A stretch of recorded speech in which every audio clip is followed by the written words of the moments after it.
ജമീൽത്ത സത്യത്തിൽ നമ്മുടെ ഒരു മുതിർന്ന സഹോദരിയെ പോലെ അത്രയും അടുത്തിടപെട്ടിരുന്ന ഒരു സഖാവായിരുന്നു.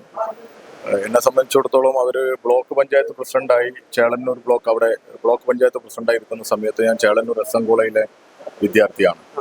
അന്നുള്ള ഒരു അടുപ്പമാണ്, അന്ന് മുതൽ തുടങ്ങിയ അടുപ്പം ഇന്ന് വരെ, അതായത് അവരുടെ ഈ അവസാന നാൾ വരെ വളരെ ഊഷ്മളമായി നിലനിർത്തി പോന്നിരുന്നു.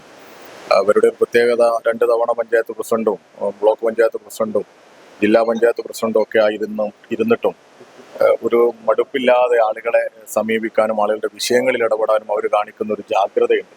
അത് തീർച്ചയായിട്ടും ഒരു മാതൃകാപരമായ പ്രവർത്തനം തന്നെയാണ്.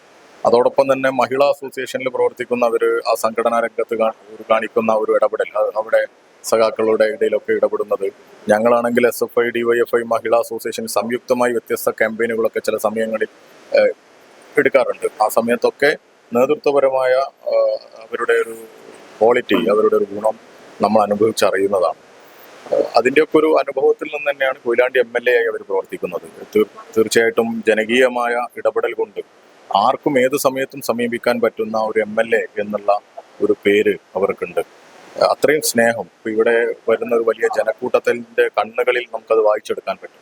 അങ്ങനെ സ്നേഹത്തോടു കൂടി മനുഷ്യരോട് ഇടപെടുന്ന, ഏറ്റവും സൗമ്യമായി ഇടപെടുന്ന ഒരു CPM-ന്റെ ഒരു ജനകീയ മുഖമാണ് യഥാർത്ഥത്തിൽ നഷ്ടമായത്. അതിൽ വലിയ പ്രയാസം രേഖപ്പെടുത്തുകയാണ്.